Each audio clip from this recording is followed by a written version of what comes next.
Grado 1, grado 2 y grado 3, miren, a todos, antibióticos, analgésicos y antiespasmódicos, ¿no? Diagnóstico colecistitis, hospitalizo, inicio, analgesia, antiespasmódicos y antibióticos, para todos. Pero en cada uno de ellos va a haber un tratamiento de elección, que sería lo ideal para prevenir complicaciones a futuros y también para dar la mejor terapia a este paciente. Comenzamos por la grado 1. La grado 1, menos de 72 horas, menos de 18.000 leucocitos, no había masa palpable, no tenía disfunción orgánica. Es el paciente que recién está empezando con su colecistitis aguda. Si yo tengo a este paciente, aparte de darle analgésicos, antibióticos y antiespasmódicos, guía de Tokio, línea continua, lo ideal, ¿qué cosa es? Debo operarlo. Early ColeLab, colecistectomía laparoscópica temprana. ¿Qué quiere decir? Lo más recomendado, lo ideal en este grupo de pacientes es que yo le saque la vesícula en las primeras 72 horas de haberse desarrollado su cuadro de colecistitis aguda. ¿Por qué? Si yo a este paciente que ya viene con vesícula inflamada, pero en estadio leve, yo le saco su vesícula y más aún por vía laparoscópica, ya le resolví el problema. Le saqué su vesícula con todos los cálculos y el paciente se olvidó de su vesícula para siempre. Porque ¿qué pasa si yo a este paciente le sigo dando antibióticos? Probablemente el cuadro se enfríe, la leucocitosis baje, el dolor baje, la clínica inflamatoria baje, el paciente comience a comer y le dé de alta días después, ese paciente va a tener que operarse más adelante. Va a tener que ir por consultorio, sacar su cita, que lo programen y que lo operen. ¿Le solucionamos el problema? No, le solucionamos la emergencia. Pero este paciente más adelante va a tener que operarse de su vesícula. En cambio, si a este paciente que llegó por emergencia, por un evento agudo, le hacemos la ColeLab, le sacamos su vesícula, le dijo chao a su vesícula con sus cálculos. Y esto es lo más recomendado. Y esto ha venido en una pregunta, no sé si fue hace 2 años o hace 3 años, en la cual te ponen un caso clínico. Y el caso clínico tiene como diagnóstico colecistitis aguda grado 1 o leve. Y te dicen, ¿cuál es la terapia de elección? Alternativa A, antibióticos. Alternativa B, alta a su casa. Alternativa C, colecistectomía abierta. Alternativa D, colecistectomía laparoscópica. Alternativa E, colecistostomía. Y te dicen, de todo ello, ¿qué es lo ideal que le debo hacer a ese paciente? Y la respuesta, ¿qué cosa era? ColeLab. No colecistectomía, colecistectomía laparoscópica. Si yo no le puedo ofrecer laparoscopía a mi paciente con colecistitis aguda grado 1, mejor dale antibióticos. Porque si en verdad quieres beneficiar al paciente, lo debes operar, pero por laparoscopía. Aquí es bien claro, Early ColeLab, colecistectomía laparoscópica temprana, en las primeras 72 horas. Colecistitis aguda moderada o grado 2. ¿Cuánto tiempo de evolución tenía una colecistitis aguda moderada? Más de 72 horas. Y recuerden, ¿qué pasaba con el apéndice que tenía más de 72 horas?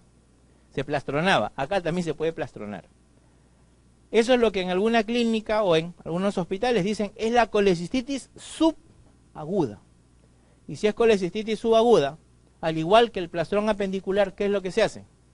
Simplemente no se toca, se le da antibióticos, que disminuye el cuadro inflamatorio, se le da de alta y que el paciente se opere después. Y esto es lo que vemos acá.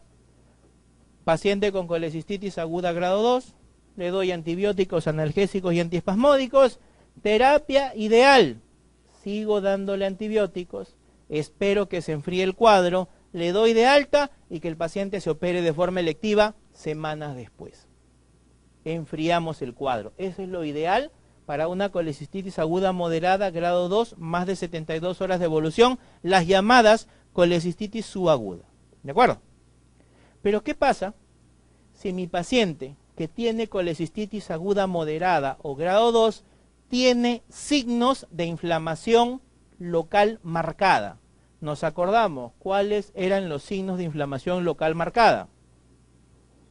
Colecistitis gangrenosa, colecistitis enfisematosa, absceso perivesicular, absceso hepático, peritonitis biliar. ¿Por qué mi paciente tenía que tener peritonitis biliar? La vesícula se rompió. Y si se rompió, toda la bilis comenzó a diseminarse por cavidad. Si mi paciente tiene signos de inflamación local marcada, te está diciendo opéralo. Porque si hay peritonitis biliar, eso no se va a resolver solo con antibióticos, hay que operarlo. Si mi paciente tiene colecistitis por Clostridium, si no lo operamos se muere. Si mi paciente tiene abscesos, hay que sacarle esa vesícula con su absceso alrededor, si no va a evolucionar mal. Si hay signos de inflamación marcada, solo en esos casos se hace cirugía de emergencia. Pregunta, mirando cuadrito. Early Cole Lab, cirugía de emergencia, ¿igual o diferente? Arriba dice bien claro, Early Cole Lab, colecistectomía laparoscópica en las primeras 72 horas, de elección para grado 1. En cirugía de emergencia, ¿qué te está diciendo? Acá solo te está diciendo, opéralo. ¿Quién define el abordaje? Lo define el equipo de guardia. Si tu paciente o si de repente no tienes laparoscopía en la guardia, se operará como abierta. Si en la guardia hay un cirujano ya muy antiguo que no domina muy bien la laparoscopía, lo meterá por abierta. Pero si de repente hay alguien que sí sabe la laparoscopía, y más aún en vesículas que son feas, porque debe encontrar una vesícula muy inflamada, y lo puede hacer por la laparoscopía, excelente para el paciente, el más beneficiado va a ser el paciente. Acá solo te están diciendo, opéralo. Abordaje abierto laparoscópico lo define el equipo quirúrgico, en beneficio del paciente. Pasamos a la tercera, grado 3 o severo. ¿Qué palabrita siempre tenía la característica clínica del paciente con severa? Disfunción orgánica, es decir, un paciente que está muy comprometido. Probablemente ya esté en cuidados intensivos y esté en mal estado general. Ahora, ¿por qué un paciente con colecistitis tendría que estar tan mal? ¿Qué es lo que está generando que mi paciente con colecistitis esté muy mal? Y aquí nos recordamos algo, y así rapidito nada más. ¿Quién fue el culpable? El cálculo. No entra ni sale bilis. Si pasan varios días, la bilis que está aquí acumulada comienza a infectarse. Y va a llegar un momento en que esta bilis se convierte en pus. Y si esto se convirtió en pus, la vesícula se comporta como un absceso. Y ese es el foco séptico. Por lo tanto, eso es lo que genera toda la disfunción orgánica de mi paciente. Ese es el foco séptico del paciente. Entonces recuerden el principio que de seguro han escuchado, que dicen, absceso diagnosticado, hay que evacuarlo, ¿no? Si mi paciente está en tan mal estado general, que si yo lo someto a una cirugía, de repente el paciente se muere, en la movilización se muere, y yo sé que la pus coleccionada en la vesícula es lo que está condicionando toda su difusión orgánica, ¿qué es lo que hay que hacer? Hay que drenar esa vesícula. No sacarla, sino drenarla. Y el drenaje de la vesícula biliar, ¿cómo se llama? Se llama colecistostomía. Y para eso, miren que este cuadrito ya lo vimos de forma general, todos los pasos que tenemos que hacer, pero esta diapositiva solo va enfocada a la parte quirúrgica. Si mi paciente tenía colecistitis aguda grado 1, ¿qué era lo ideal? Sacarle la vesícula, ¿no? Y lo voy a sacar, pero por laparoscopía, si no, no la saca. Colecistitis aguda grado 2, idealmente no debería operarse. Pero ¿cuándo sí es obligatorio operarla? Cuando hay signos de inflamación local marcada. Y ahí, colecistectomía abierta laparoscópica, según lo que decía el equipo de guardia. Colecistitis aguda grado 3 o severa, paciente en mal estado general. ¿Cuál es el foco séptico? La vesícula. ¿Qué es lo que hay que hacer? Drenar la vesícula. ¿Cómo se llama eso? Colecistostomía. La colecistostomía se puede hacer de dos maneras. Colecistostomía percutánea o colecistostomía quirúrgica. Colecistostomía percutánea, paciente está en su cama de cuidados intensivos, jalan su ecógrafo, identifican la vesícula y a través de la pared colocan un catéter directo a la vesícula. Y a través del catéter se evacúa la pus. Colecistostomía percutánea. Eso es lo ideal, ya que no estás moviendo al paciente, lo estás haciendo en su cama y le estás resolviendo el problema. Si estás en un hospital que no tiene radiología intervencionista, que no tiene drenaje percutáneo, ¿qué tendrás que hacer? Lo mismo pero por vía quirúrgica. ¿Qué quiere decir? Al paciente lo llevas a sala, abres cavidad, identificas la vesícula, le colocas un dren en la vesícula, cierras al paciente y que se regrese a la UCI. Eso es colecistostomía quirúrgica. Pero obviamente necesitas mover el paciente de la UCI, llevarlo a sala y luego regresarlo, y eso puede generar mayores complicaciones al paciente. un paciente muy inestable, solo lo movilizan, lo pasan de su cama a la camilla y ahí el paciente se choca y se muere. Por eso lo ideal, percutáneo, es lo más recomendable. Si tu paciente sobrevive, ya se le sacará la vesícula pues 2 meses después o 3 meses después. ¿Se puede complicar la colecistitis aguda? Sí. Que se perfore y genere peritonitis biliar, localizada o generalizada, que genere abscesos, empiemas, gangrena, y otro es que también una vesícula inflamada puede condicionar inflamación adyacente. Y eso puede fistulizarse a los órganos adyacentes. ¿Se puede fistulizar al tubo digestivo? Sí. Fístulas colecisto-digestivas o colecisto-entéricas.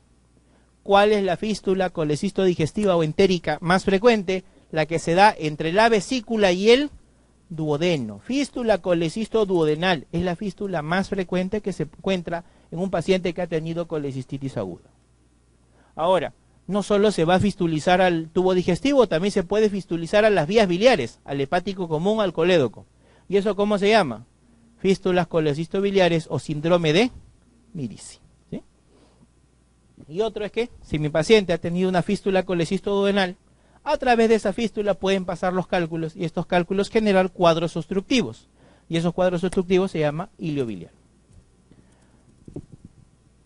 En relación a lo que es la colecistitis aguda, se pueden producir algunos problemas durante la cirugía, ya sea electiva o de urgencia, de los pacientes que tienen colecistitis aguda. Y uno de ellos es la llamada lesión de la vía biliar.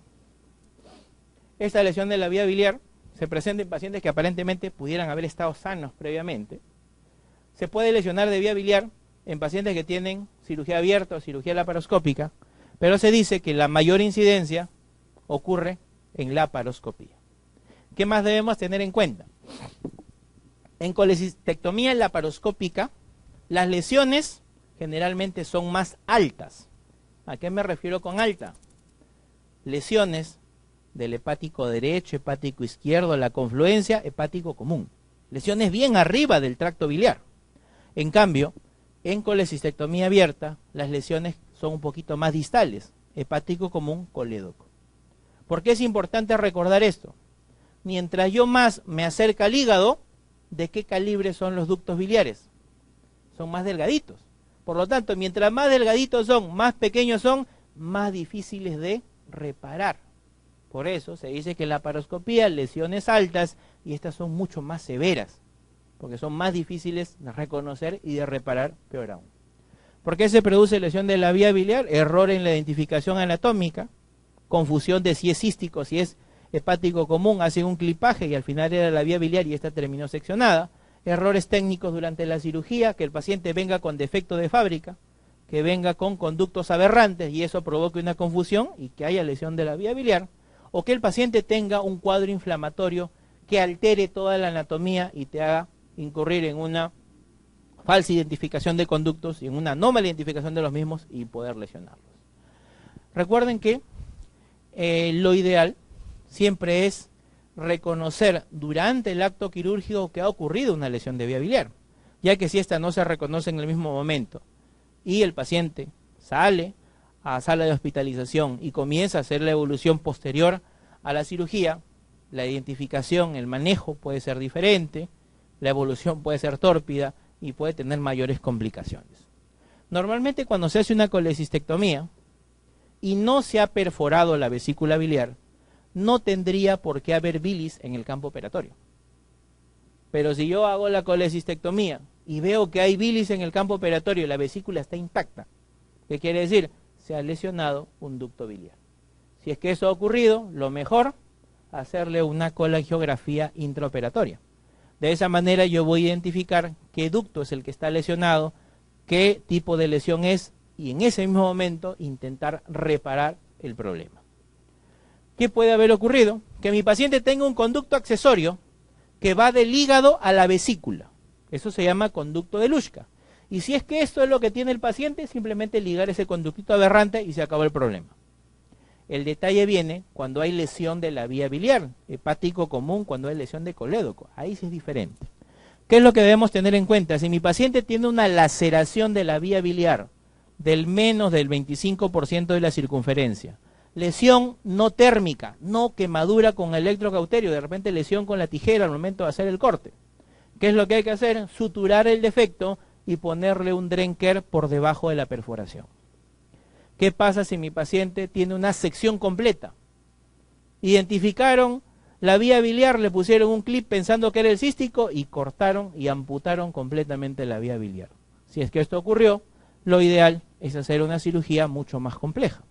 Pero acá también hay que tener en cuenta las características del hospital donde se está manejando el paciente y también las características del cirujano. Y miren, aquí lo dice. Sección completa, clipaje completo con isquemia, lesión térmica por electrocauterio. Se hace la pregunta, ¿quién está manejando al paciente y quién va a ayudar a este paciente? Si es un cirujano que no tiene mucha experiencia en lo que es lesión de la vía biliar y reparación de la vía biliar, más aún porque va a tener un colédoco de 6 milímetros para reparar, simplemente que le ponga un dren en ese muñoncito, lo ligue, cierre al paciente y que derive al paciente a un hospital donde sí se haga cirugía hepatobiliar compleja. Si es un cirujano que sí tiene experiencia en el manejo de vías biliares, inclusive vías biliares muy delgadas, y no porque se haya llevado varias vías biliares, lo ideal, hacer una derivación biliodigestiva. Es decir, subir un asa de yeyuno, anastomosarlo a la vía biliar y hacer un hepático yeyuno anastomosis en IDRUX. Ese es el tratamiento de elección para secciones completas de la vía biliar. Siempre la fotito es mejor, ¿no? El paciente tiene una laceración menos del 25% de la circunferencia. ¿Qué es lo que se hace? Se sutura la perforación. Si yo la suturo únicamente y no le pongo dren, esta sutura va a estar sujeta a mucha tensión y se puede abrir. Por eso, ¿qué es lo mejor? Debajo de la perforación le pongo un KER. Y ese KER, ¿qué es lo que va a hacer? Va a jalar toda la bilis, le va a exteriorizar, va a hacer que esta sutura no esté a tensión y pueda cicatrizar y pueda pegar en mejores condiciones. ¿Qué pasa si se amputaron toda la vía biliar? Mejor se sube un asa de yeyuno y se hace un hepático yeyuno anastomosis en IDRUX, una derivación biliodigestiva. Claro que esta derivación biliodigestiva tiene que ser una anastomosis perfecta, más aún con un conducto colédoco o hepático común de 6 a 7 milímetros, un conducto chiquitito, puntos separados, que implica una técnica quirúrgica muy depurada para hacer esto. Porque si la vamos a reparar, esto tiene que funcionar perfectamente. ¿Qué pasaría si eso no funciona y el día siguiente peritonitis biliar y toda la bilis, toda la anastomosis se abrió? Catástrofe para el paciente, porque ya no vamos a poder hacer ese mismo procedimiento, vamos a tener que solo colocar drenes, diferir la cirugía y una evolución muy tórpida para el paciente. Complicación de la colecistitis aguda. Dijimos que se puede fistulizar. ¿Cuál es la fístula colecistoentérica o colecistodigestiva más frecuente? ¿Entre la vesícula con quién? Con el duodeno. Si es que se da esa fístula, ¿qué cosa puede pasar? Por esa fístula va a pasar la bilis y también de yapita van a pasar los cálculos. Si es un cálculo chiquito no hay problema, pero si es un cálculo grande, 2, 3, 4 centímetros, ese cálculo pasa al duodeno, avanza por el duodeno, pasa por el ángulo de Treitz, pasa por el yeyuno y se puede quedar impactado en el ilion terminal o la válvula iliocecal. Si es que obstruye a estos niveles, ¿qué clínica va a generar? Náuseas, vómitos, distensión, toda la clínica de obstrucción intestinal de asa delgada. Y esto se llama ilio biliar. Aquí está la triada del ilio biliar. Mi paciente tiene clínica de obstrucción de asa delgada. En un paciente con antecedente de cálculo y la obstrucción causada por un cálculo. ¿Y qué más? En esta fístula no solo va a pasar bilis y cálculos, sino por esta fístula del duodeno a la vesícula pasa aire y este aire se mete a las vías biliares. Eso se llama aerobilia. Aerobilia, clínica de obstrucción intestinal de asa delgada, producida por cálculos o paciente que tenga antecedente de cálculos, esa es la triada del ilio biliar. Pregunta, ¿qué tipo de obstrucción es esta? ¿Intrínseca, extrínseca o intraluminal? Extrínseca, mejor ejemplo, adherencias, o sea, no es. Intrínseca, mejor ejemplo, los tumores, ya que los tumores reducen la luz, tampoco es. ¿Qué tipo sería? Intraluminal. El ilio biliar es el mejor ejemplo de una obstrucción intestinal de tipo intraluminal. ¿Quién lo provocó? El cálculo. ¿Qué pasa si me dicen terapia de elección? ¿Cuál es el tratamiento de elección si mi paciente tiene hilo biliar? ¿Qué hacemos con este paciente? ¿Cuál es la emergencia del paciente? Que está obstruido. Y si es una obstrucción mecánica, se opera. Hay que operarlo. ¿En qué consiste?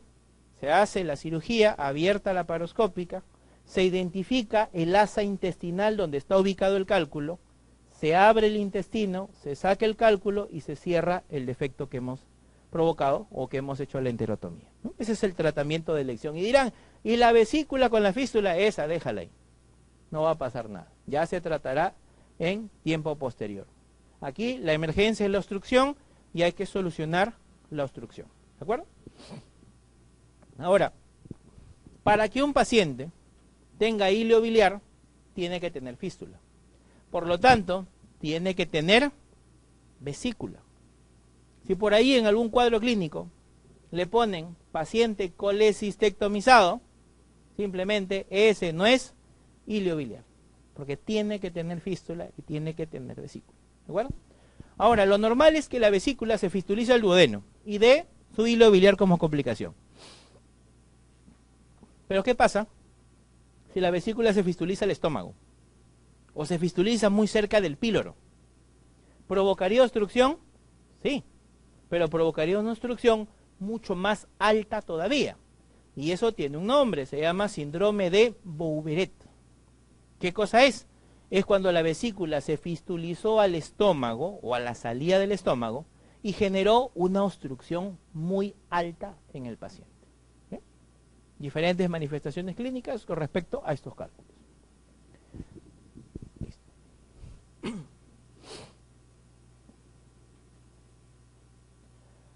Dejamos los problemas de la vesícula biliar y ahora seguimos con lo que son vías biliares. En el caso de las vías biliares, recuerden que los cálculos en las vías biliares se llama coledocolitiasis. En la mayoría de los casos, la coledocolitiasis proviene de la vesícula biliar. Y el hecho de que provenga de la vesícula biliar se llama así, coledocolitiasis secundaria. Es lo más frecuente. Como mencionamos, de 100 pacientes, hasta un 10-15%, aparte de tener cálculos en la vesícula, también los tienen en la vía biliar. Coledocolitiasis primaria es aquel paciente que forma los cálculos en el colédoco, lo cual es raro, pero también se puede presentar en algunos pacientes. Los cálculos en las vías biliares pueden provocar síntomas, pero la mayor parte de ellos son totalmente asintomáticos. Pueden generar cólico biliar, pueden generar ictericia obstructiva, ictericia, coluria, acolia. Y recuerden que si un cálculo obstruye las vías biliares, la bilis se puede infectar y eso se llama colangitis. En los estudios de laboratorio, bilirrubina elevada, fosfatasa alcalina pueden ser parte de los hallazgos. Un hemograma con leucocitosis, más aún si hay infección, hay colangitis. En los estudios de imágenes, el primer estudio de imágenes a utilizar para valorar a un paciente que tiene compromiso de vesícula y vías biliares, siempre es la ecografía. Pero una ecografía, ¿qué cosa mediría en un paciente que tiene coledocolitiasis? Mediría, lo más importante, dilatación de las vías biliares, intra y extrahepática. Puede que no vea el cálculo, pero te va a decir, mira, ese colédoco está dilatado y las vías biliares están dilatadas. Y eso te sugiere que pudiera haber cálculos. ¿Cuál es el mejor estudio para poder identificar los cálculos dentro de la vía biliar? Eso se llama colangioresonancia. Puede ver calculito de 2-3 milímetros sin mayores problemas. La ecografía solo me dice dilatación de las vías biliares, nivel de dilatación de vías biliares. Si hubiera un cálculo muy grande, lo podría ver la ecografía, pero el estudio de elección para poder identificar, inclusive cálculos muy pequeños, colangioresonancia. Recuerden que si un paciente tiene sospecha de coledocolitiasis antes de ser operado, debe ser confirmada o descartada esa coledocolitiasis, ya que no podemos operar a un paciente y dejarle la coledocolitiasis allí. Por eso, si mi paciente tiene bajo riesgo o no tiene ningún riesgo de coledocolitiasis, este paciente se programa para Colelab y en el peor de los casos, si dentro de sala vemos la vía biliar dilatada o el cístico dilatado, le haremos dentro de sala colangiografía intraoperatoria para ver si habían calculitos o no. Si no, simplemente se saca la vesícula y se acabó el problema. Pero ¿qué pasa si mi paciente tiene un riesgo intermedio de coledocolitiasis. ¿A qué se refiere? Viene mi paciente a la consulta, me dice, me han dicho que tengo cálculos en la vesícula. A ver su ecografía. Vesícula con cálculos, pero cuando vemos colédoco, dice colédoco en 8 milímetros. ¿Cuánto es lo normal que me esperen contar en colédoco? Hasta 6. Si dice colédoco en 8, algo lo está dilatando. Entonces, este paciente podría tener coledocolitiasis. ¿Qué otro hallazgo podría llamarnos la atención? Que el paciente traiga su perfil hepático y cuando vea perfil hepático todo está normal, bilirrubina normal, transaminasa normal, pero veo fosfatasa alcalina 300. Fosfatasa alcalina hasta 125 es lo normal. Si yo veo una fosfatasa alcalina mayor a lo normal, así sea la bilirrubina y mi paciente no tenga ningún tipo de ictericia, digo, esta fosfatasa alcalina me está indicando aumento de la presión intraluminal en las vías biliares y pudiera ser por un cálculo. ¿De acuerdo? Esos son factores de riesgo importantes que yo los debo tener en cuenta. Entonces yo digo, este paciente puede tener cálculos. ¿Qué es lo que le voy a pedir? Colangio-resonancia. Si la colangio-resonancia me sale negativa, me dice, no, ese es un hallazgo incidental, o de repente el laboratorio ha cometido ahí un error, o ha salido una modificación inespecífica, o en la ecografía, pues el ecografista se le pasó de la mano y midió un poquito por demás. Colangio-resonancia sin cálculos, mi paciente Colelab se opera. Pero ¿qué pasa si la colangio-resonancia me dice, sí, efectivamente, hay cálculos? Si es que hay cálculos, antes de operarlo, ¿qué debo hacerle? CEPRE. CEPRE más esfinterotomía. Ahora, ¿qué pasa si mi paciente tiene riesgo elevado de coledocolitiasis? Tienes un paciente ictérico, bilirrubinas elevadas a predominio directa, fosfatasa elevada, colédoco dilatado y todavía encima te dice el ecografista colédoco dilatado con un cálculo en su interior. Ya pues te está diciendo que tiene coledocolitiasis por todos los lados. Clínico, laboratorial e imágenes. Si mi paciente tiene ese riesgo elevado, directamente lo mando a CEPRE. Y vean, la CEPRE tiene dos posibilidades de resultados. Que la CEPRE sea exitosa, es decir, lograron sacar todos los cálculos de la vía biliar. Si es que esto se dio, el paso siguiente, Colelab. Pero ¿qué pasa si la CEPRE no pudo sacar los cálculos? Te dice, sí, hay un cálculo muy grande y no sale por CEPRE, no sale por vía endoscópica. Este paciente, ¿a dónde pasa? A cirugía. Y a cirugía, ya sea para abierto laparoscópica, para resolver los dos problemas. ¿Qué quiere decir? Se le va a sacar la vesícula y también en la misma cirugía se le va a hacer exploración de vías biliares para sacar todos los cálculos de la vía biliar, ya que la CEPRE no lo pudo hacer. Vean, esta es la secuencia de manejo de los pacientes que tienen coledocolitiasis. Ahora, ¿qué pasa? Esto es lo ideal, ¿no? Esto es lo ideal que yo debo tener en todo paciente que se va a operar de vesícula. Pero ¿qué pasa si por ahí dicen, no, este paciente no tiene nada, simplemente con su ecografía lo operamos? El paciente se opera, se le saca la vesícula, pero después que le sacaste la vesícula, tu paciente sigue con dolor cólico en hipocondrio derecho, como si tuviera vesícula. Si es que tiene esa clínica. Y más aún, tiene ictericia, tiene fosfatasa alcalina elevada, tiene colédoco dilatado, eso te está diciendo que probablemente el paciente tenía cálculos en el colédoco, no se dieron cuenta y no los trataron antes de la cirugía.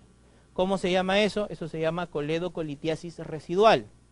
Es aquel paciente que yo ya le saqué la vesícula, pero me hace clínica de coledocolitiasis dentro de los primeros 2 años luego de haber sido colecistectomizado. ¿Qué te está diciendo? Paciente mal evaluado, tenía cálculos en el momento de la cirugía, no se dieron cuenta y no los trataron. Pero ¿qué pasa si el paciente hace clínica de coledocolitiasis 2 años después de la cirugía? Eso se llama coledocolitiasis de novo. ¿Qué quiere decir? Que ese cálculo se formó en las vías biliares. Ese cálculo no estaba en el momento de la cirugía y se ha formado ya momentos después y ahora está expresando clínica de forma significativa. ¿Qué pasa si las vías biliares se obstruyen y la bilis está en éstasis, se infecta? Eso se llama colangitis. La infección bacteriana a nivel de los ductos biliares, colangitis aguda. La obstrucción puede ser parcial o completa y en la mayoría de los casos, los cálculos. La coledocolitiasis es la causa más frecuente de estos cuadros obstructivos y que posteriormente conlleven a colangitis aguda. Clásicamente se dice que la colangitis tiene la triada de Charcot, dolor abdominal, fiebre, ictericia, Y si esto está asociado a hipotensión y trastorno de sensorio, estaríamos hablando de una colangitis severa o la llamada pentada de Reynolds. Recuerden que diversos gérmenes pueden encontrarse dentro de las vías biliares, Klebsiella, Enterococo, E. coli, Enterobacter, Proteo, Pseudomonas serratia, como parte de la bacteriología dentro de las vías biliares. Así como en la colecistitis había criterios para diagnóstico, signos de inflamación local, signos de inflamación sistémica y estudio de imágenes, en el caso de la colangitis también hay criterios diagnósticos para poder llegar a poder identificar esta patología. ¿Qué criterios diagnósticos hay para la colangitis aguda? Signos de inflamación sistémica, signos de colestasis y estudios de imágenes. Signos de inflamación sistémica, fiebre, escalofríos. O que tengamos un hemograma con leucocitosis o una PCR elevada. Signos de colestasis, que mi paciente esté clínicamente ictérico, hipocolia, coluria. O que el paciente tenga en sus exámenes de laboratorio un perfil hepático con fosfatasa, bilirrubina elevada. Estudio de imágenes, que tenga algún estudio que me indique dilatación de las vías biliares o la etiología del mismo. Por ejemplo, que tenga una ecografía donde haya dilatación de vías biliares intra y extrahepáticas. O que tenga alguna tomografía, alguna resonancia, en la cual yo vea la etiología del cuadro obstructivo, ya sea cálculos, ya sea tumores, etc. Si hay solamente 2 de 3, es un diagnóstico de sospecha. Si tenemos 1 de cada criterio, ya es un diagnóstico definitivo para colangitis. Así como en la colecistitis habían grados, leve, moderada, severa, en la colangitis también hay grados. Colangitis leve o grado 1, moderada y severa. Recuerden, en la severa de las colecistitis, ¿qué era lo que marcaba característicamente a esos pacientes? Disfunción orgánica, acá igualito. La disfunción orgánica también es criterio importante para la colangitis aguda severa. Colangitis moderada, paciente con leucocitosis o leucopenia, paciente con fiebre más de 39, más de 75 años, hiperbilirrubinemia o hipoalbuminemia. Estos son los criterios para considerarla moderada. Y otra es la colangitis leve, que no tiene ni criterios de moderada y menos aún disfunción orgánica. De esa manera vimos los grados. Ahora vamos a ver el tratamiento. Recuerden, ¿qué es lo que está provocando que la bilis se infecte?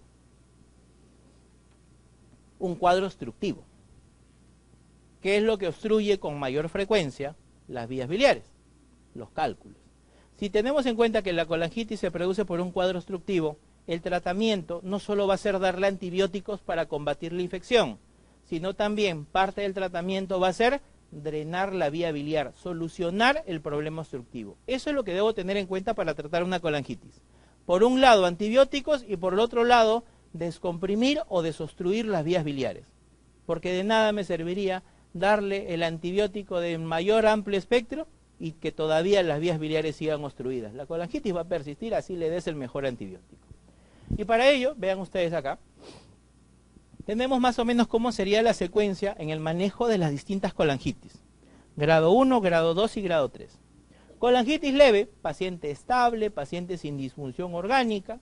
En estos pacientes iniciamos antibióticos, hidratación, analgesia, protector de mucosa gástrica y en la mayoría de los casos el paciente evoluciona favorablemente. La leucocitosis baja, la fiebre baja, la clínica de infección baja, no desarrolla ninguna complicación, culmino mi tratamiento antibiótico y le puedo dar manejo electivo. Recuerden, pensando que son los cálculos lo que provocaron ello, le puedo dar un manejo conservador o electivo a ese drenaje de la vía biliar. Y acá lo pongo de ejemplo, como a veces utilizo en diferentes grupos de los fines de semana, ¿no? Tengo un paciente que llega el día viernes, 8 de la mañana llega al hospital con clínica de colangitis. Está ictérico, está con dolor, está con fiebre, hace su valoración y te sale colangitis leve. Tiene cálculos en la vesícula, tú dices, este paciente probablemente tenga colangitis secundaria coledocolitiasis. Es una colangitis leve, paciente joven, paciente estable, sin ninguna comorbilidad. Se hospitaliza, iniciamos antibiótico, en las siguientes 12 horas el paciente estable, control de hemograma, bajaron los leucocitos, el dolor bajó, está todavía un poco ictérico y el paciente está evolucionando favorablemente al manejo médico. Estamos viernes, dicen, Pero este paciente con los antibióticos está yendo bien, pero todavía tiene los cálculos. Estos están condicionando obstrucción de la vía biliar. Hay que solucionarlo. ¿Con qué? Con CEPRE. Pero la CEPRE, la dejamos para el día lunes. Programamos la CEPRE para el lunes para que le resuelvan la coledocolitiasis de forma electiva 2 días después. ¿Por qué? Porque mi paciente tiene una colangitis leve, ¿no? Un tratamiento más programado, más electivo. Colangitis moderada. Paciente, leucocitosis, leucopenia, adulto mayor, mayor tiempo de evolución.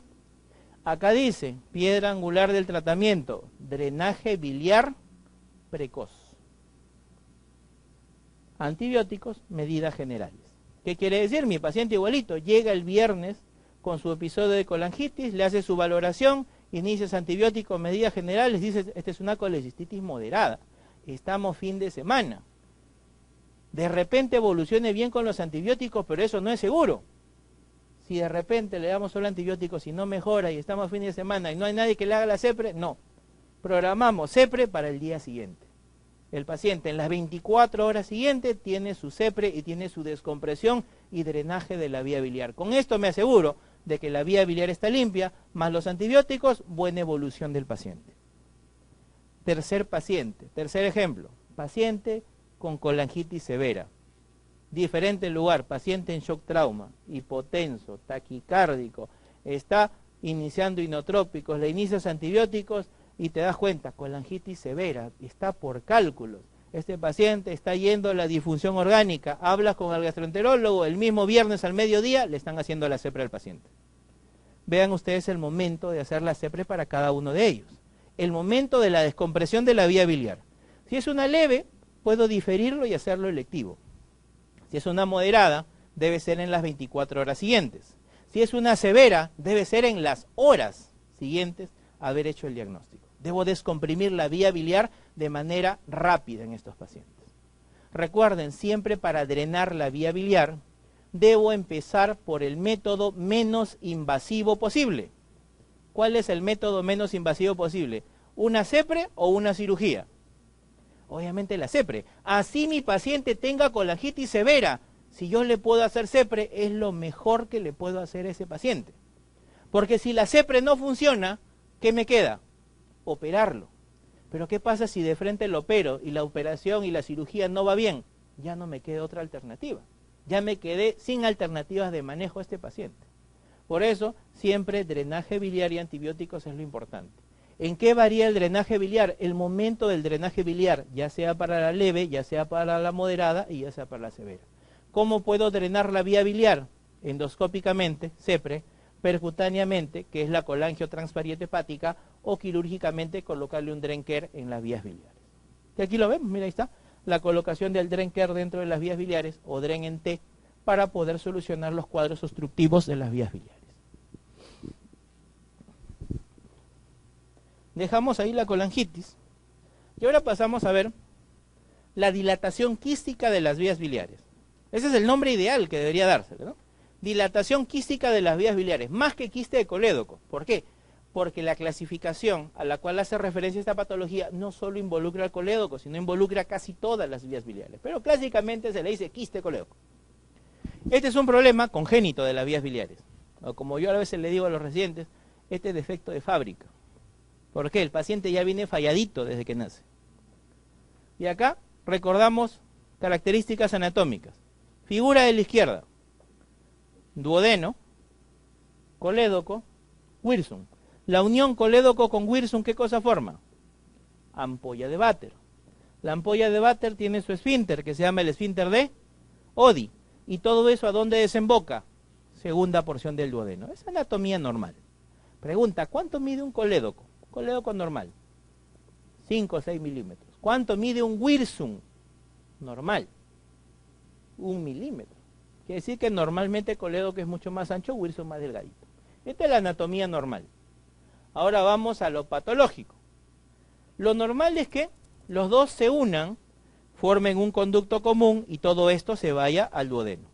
O en el peor de los casos, el Wirsung, que es más delgadito, se une al colédoco y todo el colédoco se vaya al duodeno. Eso no causa problemas.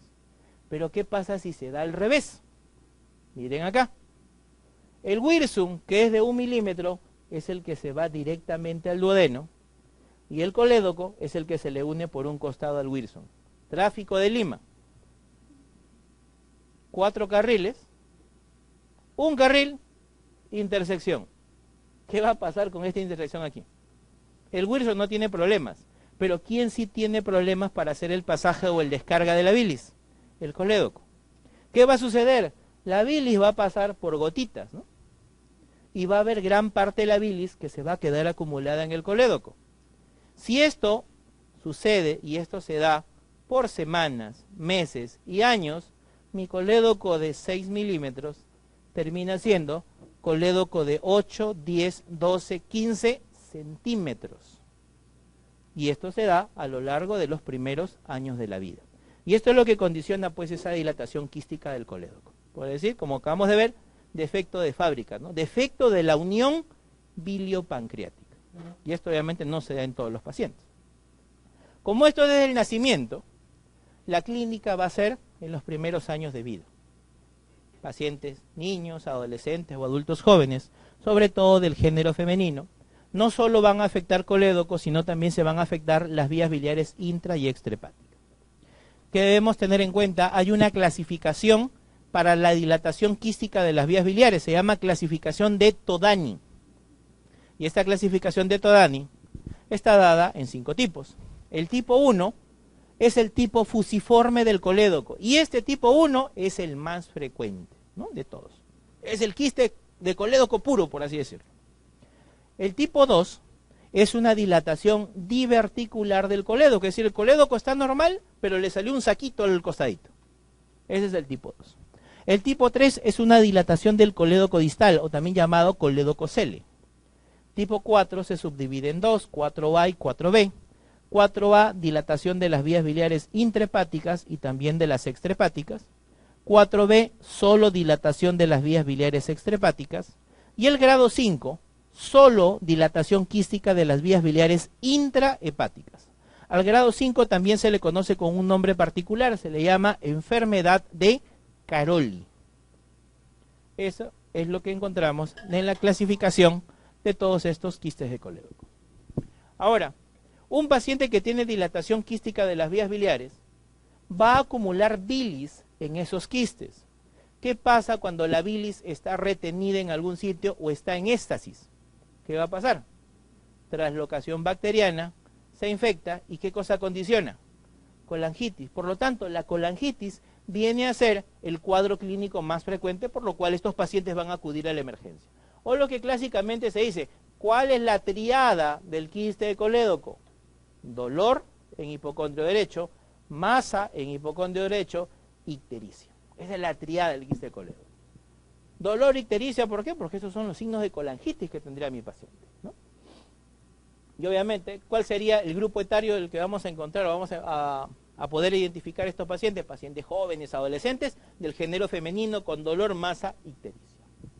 Estudios de imágenes van a ser necesarios para poder identificar qué quiste de colédoco es el que tiene el paciente. Y dentro de ellos, la técnica de elección para hacer su diagnóstico, colangioresonancia, ya que la colangioresonancia es el mejor estudio para identificar bien la anatomía de las vías biliares, ver la extensión de los quistes y sobre todo planear qué terapia quirúrgica le vamos a utilizar. ¿Se puede complicar la dilatación quística de las vías biliares? Sí. Complicaciones mecánicas. La bilis en éstasis genera cálculos, puede generar pancreatitis. Un traumatismo abdominal puede provocar la rotura del quiste. Y recuerden que la bilis en éstasis no solo compromete, no solo va a provocar colangitis, sino que también compromete el hígado. Y mi paciente puede desarrollar cirrosis biliar secundario a un quiste de colédoco o a un quiste de las vías biliares. Bilis en éstasis se infecta y eso se llama colangitis. ¿Y cuál es el otro problema? Recuerden que la bilis, si pasa por las vías biliares y se va al duodeno, no hay problema. Pero si la bilis está mucho tiempo en un sitio, irrita la mucosa. Si la mucosa se irrita, pasa a metaplasia. La metaplasia pasa a displasia. ¿Y la displasia en qué termina? En cáncer. Pacientes que tienen dilatación quística de las vías biliares, 20 veces más riesgo de desarrollar colangiocarcinoma, cáncer de las vías biliares. Y eso solamente por éstasis de la bilis a nivel de estos quistes. ¿Qué tipo de cáncer va a ser el más frecuente que ahí se va a desarrollar? Colangiocarcinoma. Quiste de colédoco o dilatación quística de las vías biliares debe ser operado. ¿Debe ser operado para qué? Para prevenir dos cosas puntuales. Para prevenir que mi paciente me venga a la emergencia todo el tiempo por colangitis y para prevenir que ese paciente que tenga dilatación quística de las vías biliares a futuro tenga un cáncer. Esos son los dos problemas por los cuales estos pacientes siempre deben ser operados. Prevenir colangitis y prevenir cáncer. ¿En qué consiste el manejo quirúrgico de estos pacientes que tienen quiste de colédoco? En la resección del quiste y hacer una derivación bilodigestiva en Iderrux. Ese es el tratamiento de elección. Y obviamente esto se da pues para todos los quistes que están fuera del hígado. Resecar quiste, derivación bilodigestiva, hepático y ayuno en anastomosis en Iderrux, técnica quirúrgica de elección. Para el quiste de tipo 1, que es el más frecuente. Pero ahora también existen ciertas variedades. ¿Se acuerdan que? Regresamos aquí rápidamente a esto. Los quistes no solo están fuera del hígado. Aquí, resección y derivación. Facilito. Pero ¿cuál es el problema acá? ¿Qué pasa cuando el paciente tiene quistes dentro del hígado? ¿Podríamos resecar ese quiste que está dentro del hígado y hacerle la derivación dentro del hígado? Imposible. ¿Qué es lo que se hace? Si mi paciente tiene quistes dentro del hígado y solo en un segmento o en alguna parte del hígado o en hígado derecho, hígado izquierdo, ¿qué es lo que se hace? Se hace hepatectomía. Voy a resecar esa parte del hígado. ¿Y por qué la reseco? Porque recuerden, los quistes de colédoco no operados, ¿en qué se transforman más adelante? Cáncer. No podemos dejarlo que el paciente llegue a cáncer para recién tomar una acción. Ahora, ¿qué pasa si el paciente tiene la llamada enfermedad de Caroli? Que todas sus vías biliares, todo el hígado está dilatado. ¿Cómo podemos hacer para solucionar ese problema y evitar que haga un colangiocarcinoma de las vías biliares de todo su hígado que está comprometido? ¿Qué es lo único que le queda? Trasplante. Sacarle todo el hígado, ponerle uno nuevo y ahí ya recién evitamos esa complicación que puede ser severa. Obviamente, pues la enfermedad de Caroli afortunadamente no es tan frecuente, ¿no? Cáncer de la vesícula biliar. En el caso del cáncer de la vesícula biliar, recuerden que hay un factor de riesgo muy importante. Ese factor de riesgo importante se llama la litiasis. El hecho de tener cálculos en la vesícula produce inflamación crónica de la mucosa y eso puede llevar a cáncer de vesícula. ¿Qué más? Vesícula en porcelana. ¿Y esto quién te lo va a describir? El ecografista. Le hace la ecografía a un paciente que tiene cálculos en la vesícula y nota que las paredes están hiperecogénicas cuando no deberían ser así. Y te va a enviar en el informe operatorio paredes hiperecogénicas, vesícula en porcelana. Eso nos debe llamar la atención y lo que inmediatamente debemos hacer en ese paciente es hacerle una tomografía, ya que la tomografía es el mejor estudio para valorar a los pacientes que potencialmente tengan cáncer de vesícula biliar. Género más frecuente para que se desarrolle cáncer de vesícula, mujeres. ¿Por qué? Porque las mujeres son las que más tienen cálculo, ¿no? Hacemos la diferencia con el colangiocarcinoma. Cáncer de las vías biliares, más frecuente en qué género? Varón. Cáncer de vesícula, más frecuente en mujer. Cáncer de vías biliares, colangiocarcinoma, que vamos a ver después, varones. Factor de riesgo importantísimo para cáncer de vesícula biliar, los cálculos y vesícula en porcelana. Pero también se dice que los pólipos en la vesícula también son factor de riesgo para cáncer. ¿Qué debemos tener en cuenta? A ver. Pólipos en la vesícula. De todos los pólipos que existen en la vesícula, el 80% son pólipos adenomatosos. Son pólipos de colesterol, perdón. Estos pólipos de colesterol generalmente son pólipos de 1 milímetro, de 2 milímetros, de 3 milímetros y que no tienen potencial maligno. ¿Qué quiere decir? Que la mayoría de pólipos y sobre todo pólipos chiquitos, pólipos de colesterol, no tienen relación con cáncer. En cambio, entre un 10 y un 20% sí son pólipos de colesterol, de pólipos adenomatosos, que miden más de 1 centímetro y esos sí tienen riesgo de cáncer. Por eso cuando le hacen una ecografía a un paciente y te dicen pólipo en la vesícula, lo primero que hacen, ¿qué cosa es? Tamaño de vesícula, de tamaño del pólipo. Si te dice pólipo de 1 milímetro, 2 milímetros, hay que observarlo. Si te dicen pólipo de 10 milímetros a más, hay que operar a ese paciente. Porque pólipos de más de 10 milímetros te están diciendo, este puede ser adenomatoso y este sí tiene riesgo de cáncer. Lo bueno es que no es tan frecuente en nuestro medio. Tipo de cáncer más frecuente, al igual que en estómago, colon, intestino delgado, recto y demás, adenocarcinoma es el más frecuente. Y si mi paciente tiene adenocarcinoma, recuerden cuál es la terapia de elección. Resección quirúrgica, obviamente si está o es un paciente resecable. Tratamiento quirúrgico, ¿qué pasa si en una ecografía a un paciente le encuentran pólipo más de 10 milímetros? Se opera, hay que sacarle. Y hay que sacarlo con ganglio cístico inclusive, para de esa manera tener una mejor disección de toda la pieza operatoria y demás. Ahora, ¿qué pasa si mi paciente se opera? Le hacen la colelap, sacan la vesícula aparentemente por cálculos, sacan la pieza operatoria la mandan al patólogo y el patólogo te devuelve un informe, te dicen, esa vesícula que me han enviado hay cáncer de vesícula. Aparentemente no macroscópicamente no se veía lesión, pero en la patología sí te dicen, hay cáncer. Si mi paciente se hace el diagnóstico de cáncer de vesícula después de haberle hecho la colecistectomía, hay que ver el grado de invasión. Si mi paciente tiene un cáncer de vesícula que solo compromete la mucosa, con la colecistectomía ya está curado. Pero si el cáncer compromete más allá de la mucosa, este paciente debe ser reoperado. Hay que hacerle la llamada resección hepática. Se hace cirugía abierta y se reseca todo el lecho vesicular, es decir, los segmentos 4 y 5 del hígado más linfadenectomía. Todo eso hay que ampliar la cirugía. Ahora, ¿qué pasa si mi paciente tiene diagnóstico de cáncer de vesícula en el preoperatorio? Tienes un paciente que te llega con ecografía de vesícula en porcelana, le hace la tomografía y en la tomografía ve signos de cáncer de vesícula. Si es resecable, si es una enfermedad localizada o circunscrita a la vesícula, este paciente debe ser programado para cirugía abierta. Debe ser programado para colecistectomía radical. ¿En qué consiste? Sacar la vesícula en bloque con segmentos 4 y 5 del hígado. Y aparte de ello, resecar los ganglios del ligamento hepatoduodenal. Con eso le ofrecemos la mejor terapia quirúrgica oncológica para estos pacientes. Ahora, ¿qué pasa si el paciente tiene una enfermedad muy avanzada? Tiene cáncer de vesícula, pero tiene metástasis hepática, compromiso de vía biliar, compromiso de vena porta, compromiso de arteria hepática, es decir, es un tumor irresecable. Si el paciente tiene ese estadio de tumor irresecable, simplemente la evolución va a ser tórpida en este paciente, ya que ni la quimioterapia ni la radioterapia ha demostrado beneficios en este grupo de pacientes. Simplemente evolucionará en los meses que le quedan de vida y el deceso es lo que más va a llegar en estos pacientes.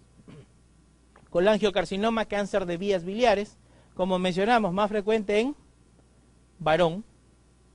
También el tipo de cáncer más frecuente es el adenocarcinoma, al igual que el cáncer de vesícula. Y acá, ¿cuál es el factor de riesgo? Colestasis.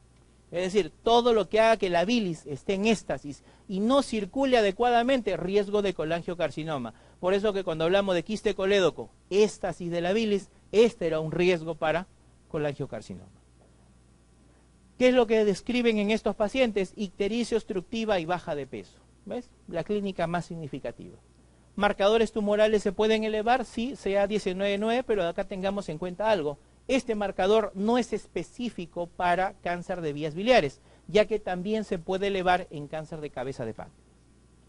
Diferentes estudios para valorar el colangiocarcinoma, tomografía, colangioresonancia y CEPRE. De ellos, la colangioresonancia es el estudio de elección, ya que me hace un buen dibujo del árbol de las vías biliares para poder determinar la extensión de la lesión y sobre todo el plan quirúrgico en ellos. Clasificación que debemos tener en cuenta es que las vías biliares pueden estar dentro del hígado y fuera del hígado. Por lo tanto, mi paciente puede tener colangiocarcinoma intrahepático y extrahepático. ¿Qué es lo más frecuente? El colangiocarcinoma extrahepático. A su vez, el extrahepático se puede dividir en dos. Proximal periliar, que es el 60 al 80% de los casos. Periliar o proximal es el que compromete hepático derecho, hepático izquierdo, la confluencia y el hepático común. Ese es el colangiocarcinoma extrahepático proximal o periliar. Es el más frecuente. Inclusive hay un nombre propio para el colangiocarcinoma ubicado en este punto, se llama tumor de Klatskin. Y otro colangiocarcinoma es el que se da en la parte final del colédoco, eso se llama colangiocarcinoma distal, que pertenece al grupo de los tumores periampulares. Aquí los vemos nuevamente, la misma clasificación a la cual hicimos referencia. Intrahepáticos raros, colangiocarcinomas extrahepáticos pueden ser dos, periliares o pueden ser distales. Recuerden, ¿qué tipo de cáncer era el más frecuente que se encontraba como colangiocarcinoma? Al igual que en la vesícula. ¿Qué tipo histopatológico más frecuente es? Adenocarcinoma. Por lo tanto, el tratamiento de elección es la resección quirúrgica. Si mi paciente tiene un colangiocarcinoma proximal, periliar o tumor de Klatskin, que es el más frecuente, la técnica quirúrgica a utilizar es la resección del tumor más la derivación bilodigestiva hepático-yeyuno en IDRUX. Ese es el tratamiento de elección para un Klatskin. En cambio, si el paciente tiene un tumor en la parte final del colédoco, un colangiocarcinoma distal que pertenece al grupo de los tumores periampulares, recordemos que el tratamiento de elección de los tumores periampulares es la duodenopancreatectomía cefálica o cirugía de Whipple. Y ya para terminar, antes de irnos al descanso, unas consideraciones puntuales con respecto a los tumores periampulares. Los tumores periampulares son estos 4 tumores: cáncer de cabeza de páncreas, el ampuloma, el colangiocarcinoma distal y el adenocarcinoma de duodeno de segunda porción. De ellos, ¿cuál es el más frecuente? El más frecuente, cáncer de cabeza de páncreas. Estos 4 tumores están en la unión duodeno-pancreática, pueden tener una clínica muy similar en la mayoría de los casos, y a veces la pieza operatoria, el estudio anatomopatológico de la pieza operatoria es el que finalmente define cuál de los 4 tumores es. ¿Qué debemos tener en cuenta? En los tumores periampulares el tratamiento quirúrgico es el mismo. En todos se hace la duodenopancreatectomía cefálica o cirugía de Whipple. Esta es la cirugía de elección para todos esos tumores.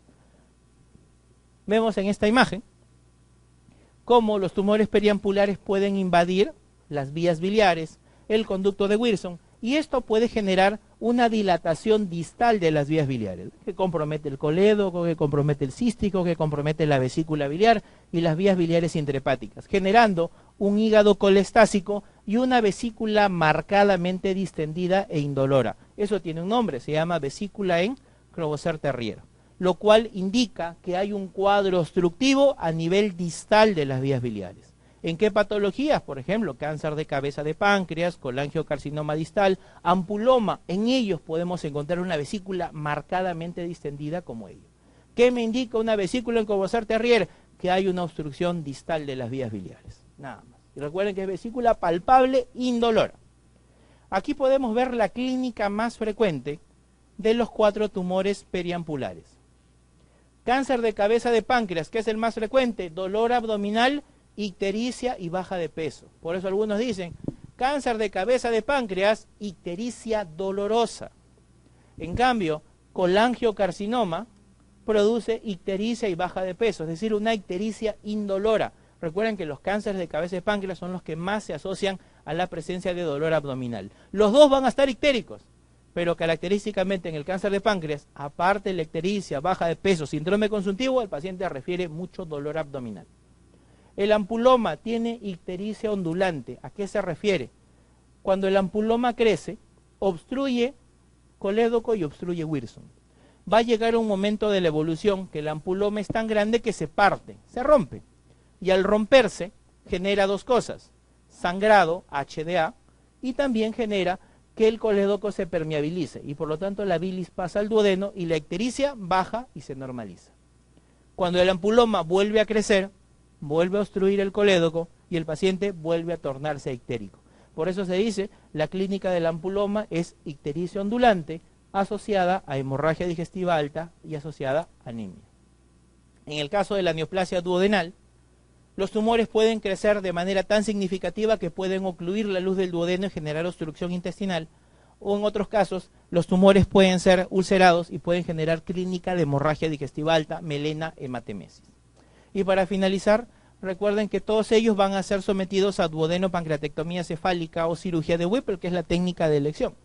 Dijimos que de los 4 tumores, el más frecuente, cáncer de cabeza de páncreas. Ahora, tras la Whipple, en los 4 casos, el más malo, cáncer de cabeza de páncreas. Así le hagan la Whipple en el mejor lugar del mundo, la sobrevida de estos pacientes, 15 a 18% a 5 años. Dice, de todos los operados, solo el 15-18% va a estar vivo 5 años después. Así le hagan la Whipple en el mejor lugar del mundo. En cambio, el que mejor va es el ampuloma. Tras la Whipple, el paciente tiene 45 a 50% de sobrevida a 5 años. Es decir, de los periampulares el más malo es el cáncer de cabeza de páncreas y el menos malo, por decir así, correspondería al ampuloma.